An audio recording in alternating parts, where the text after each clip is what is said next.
Good morning, YouTube. It's TD here. It's Saturday morning. I think this is September the 9th. I should have looked. I'm sorry. But I was listening to something on the news and then it triggered me. So, this is a trigger warning video. As you see, the title is The Rape and the Silence of Black Women. And I just want to say right off the bat, I hope you all can hear this the thing is a little loud out here on my back porch, but the black men also get raped, and I'm talking about straight black men. They get raped too, but I'm just not doing this video about them. This is about the silence of black women because you always see white women on the news, on YouTube, everywhere talking about their trauma and uh, and how they were raped and how it made them feel. But if you think about it, you never see black women ever, and we get raped too, you know. But the thing is, with us, somewhere down the line, we were taught to be quiet about it, suck it up, and get over it. Because even myself, um, I was raped when I was like 20. I think I was maybe 20 or so. You know, I was young, and I was raped. Might have been younger than 18. 18, and I remember being so ashamed of it. It was date rape, and there was different types of rape: date rape, stranger rape. You know, but any unwanted penetration is rape. And so, and I remember being so ashamed because I always thought the guy was such a nice guy. And we had been friends for a long time. And what made me start thinking about date rape again is one of my friends that's he's a male nurse practitioner. I've known him probably 35, 36 years. He was my, I'm sorry, y'all. He was my kids' um, um, medical provider when they were young, and now he does infectious disease. So we work together, but we worked together too, probably over 20 something years. And so his daughter, beautiful young lady, and they're Nigerian, and she is going to school doing her. She's going to be a doctor, and she's going in Memphis. And I was just telling them, I said, and she was top of her class always here in Nashville. And I told him, I said, have you talked to her about date rape? And he told me that, you know, she is so smart that that would never happen to her. And I thought, you know, I didn't say anything because that's his baby and I didn't want to get into a debate about it. But it doesn't mean that you're done if you get raped. It just means that, especially date rape, because you know stranger rape, you know that's a whole that's a whole different ball game. Truly violent, but especially as a matter of fact, I have a friend. We were probably in the fourth grade when she was raped by a grown adult male, and a stranger. You know, they later found him, but she was in the fourth grade. She stayed in the hospital over 2 months. And I used to often wonder when we became adults, you know, how she felt about that because she never talked about it, never. And I used to wonder how she felt about it, if she would, you know, be intimate with a male or whatever, and or without being too sexually promiscuous, because sometimes rape, especially at a young age, cause women to become sexually promiscuous. But she didn't. And she went on to, you know, to what appears anyway, to lead a really healthy and good life. Had 2 kids, has 2 kids. So you know, but she never talks about it. So I don't know, but that's what I want to do today. I want to bring rape out of the shadows. You know, that's why I said this is a trigger warning, because we should not be ashamed of it. We should not feel like any of it was our fault. We shouldn't have wore these kind of clothes, or we shouldn't have been speaking in this kind of way. No, it shouldn't happen to us. Period. And we're just as important as black women as any other group of people. And we should not have to expect that we're going to be raped, you know. And as far as my friend, the practitioner, saying how smart his daughter was, you know, when I was raped, I this particular guy, we had been friends years, for years, and and been out together, and at one point we thought we were gonna date, and then we just decided, no, we don't want to ruin this. Let's stay as friends. So rape is a way for a man to have power. It's not even about the act of it. It's not even about the penetration. It's a way for him to have power over you.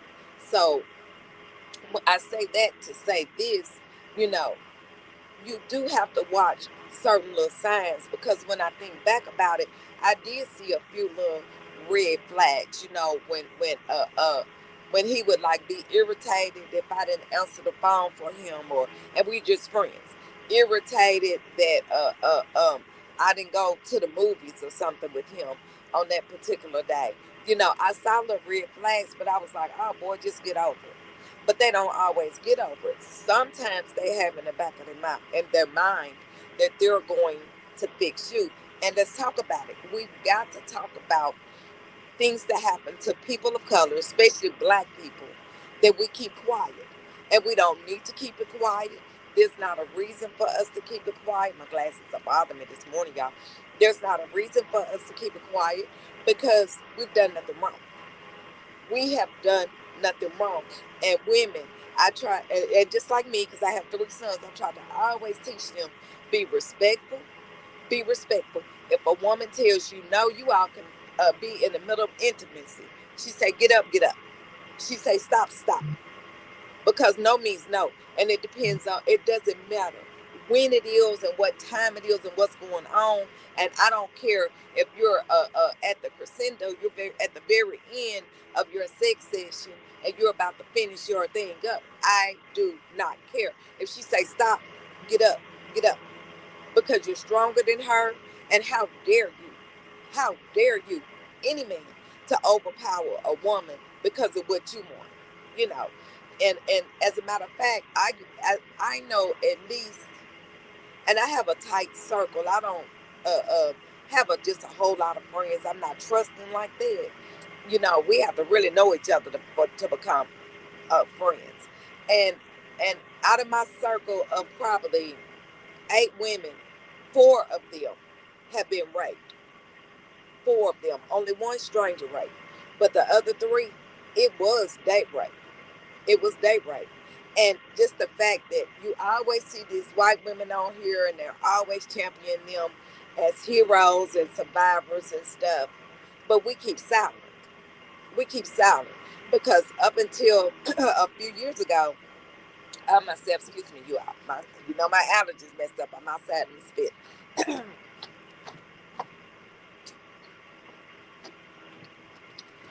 All right.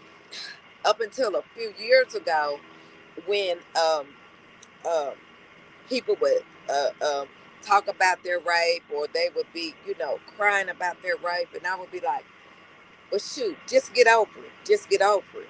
And then I realized they don't have to get over it. Why should they get over it? And for me as a woman to be thinking in my mind, I wouldn't tell them to get over it, but I'm thinking get over it. For me as a woman in my mind to tell them to get over it, that's not fair. Why should they have to get over it? Why should I have to get over it? You need to learn to cope with it in a good way and live with it. But hi Malachi, y'all hear me talk about my son with schizoaffective disorder is doing his walking this morning. That was him. But why should I have to get over it? Why should they have to get over it? What needs to happen is we need to talk about it. We need to bring it out of the shadows, and we need to stop being ashamed of it, because we've done absolutely nothing wrong. Absolutely nothing wrong. You need to get a therapist. You need to go to the hospital. You need to get checked out for any STDs. You need to get checked out for any unwanted pregnancies. If you're not on birth control, make sure you start watching to keep up with your period. Because most women do not want to have a rapist baby. So, and if you do, that's okay too, because the baby is innocent. So that's all right. Whichever way you want to do it is fine. But one of the main things is you need to get help. You need to get mental help, um, whether it be a therapist, whether it be a psychiatrist, whether it be a group, and find out in your state what's out there and what's available for you. Because what'll happen is, not for everybody, but some people, they'll start internalizing that stuff, which can lead to a severe depression and other mental health issues that are unwanted and undeserved, which nobody deserves to have a mental health issue. But I'm just saying, by keeping silent about things that have happened to you. And at some point, you all, I'm going to talk about molestation, and that's going to be a trigger warning too. But this is a trigger video, and I just want you all to know that let's talk about it, and let's bring it out of the woodwork, because being raped is not your fault. It's not your fault, and you're going to be okay.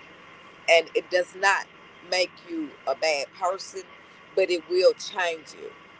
And a lot of times it'll make you more guarded. So, this has been TD here. Let's talk about it, and let's support and love one another as Black women, and just be careful. All right? Y'all have a good Saturday. Bye.